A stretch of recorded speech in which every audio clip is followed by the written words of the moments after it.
Hey guys, Stay Patient here, and today I'm bringing you a guide for one of the slightly harder trophies or achievements in Overwatch. This one is Power Overwhelming, and to earn it you need to keep Zarya's particle cannon above 70 power for 60 seconds in quick or competitive play.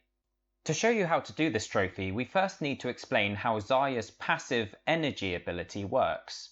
The R1 button allows you to give an ally a temporary damage barrier, and the L1 button activates your own personal barrier. These barriers are very effective but only last for 2 seconds each, as well as having cooldowns of 8 and 10 seconds respectively. Let's also take a look at our heads up display here. In the centre below the crosshair there's a number that currently reads 0. This relates to the passive skill we mentioned earlier, and it represents the current power of our particle cannon, which is of course Zarya's weapon. The higher the number, the more damage the weapon does, and it maxes out at 100. Now this is the number that we need to get above 70 and keep there for a full minute. Every time damage is blocked by one of your barriers, whether it's on yourself or a teammate, that number along with the weapon's power rises depending on how much damage was blocked.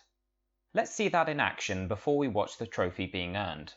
First of all, I give D.Va a barrier because she's under fire, and you'll notice it causes the power of my particle cannon to rise up to around 38.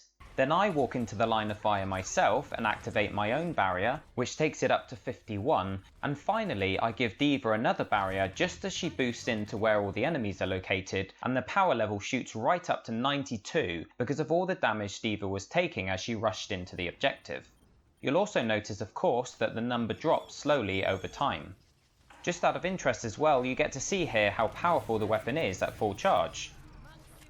Anyway, let's watch the trophy in action and I can explain how I went about earning it. You join me here at a power level of around 55, and from here I basically duck out of cover when my shield is ready to use. Then as soon as I start taking damage, I activate my shield with L1 to boost the power up nice and high. Then, because the power level doesn't drop too quickly, it gives you time to return to cover and wait for the cooldown so you can use it again. Occasionally during the process you want to also be dropping shields on allies whenever you see one that's likely to take damage, just to help keep that number up. Keep doing this for a full minute, making sure to not let the number drop below 70, but don't use the shield when you're already close to maximum because that will be a waste, unless of course you have to survive. It's great if there's an enemy turret that you can stand in front of with a shield active, because other players often stop firing at you when they see the shield because they don't want to contribute toward beefing up your damage output. Always stay close to cover though, so you can duck back into safety whenever your 2 seconds worth of shielding runs out. Also, try not to kill the enemies because you need them around so that when your power level drops, you can absorb some more incoming fire with the shield. The biggest issue that can arise with this trophy isn't dying, but more so finding yourself with no enemies left to shoot at you or your allies. I found this trophy wasn't as bad as some thought it was going to be, so good luck everyone, and I hope this guide can assist you. Thanks for watching, and see you soon.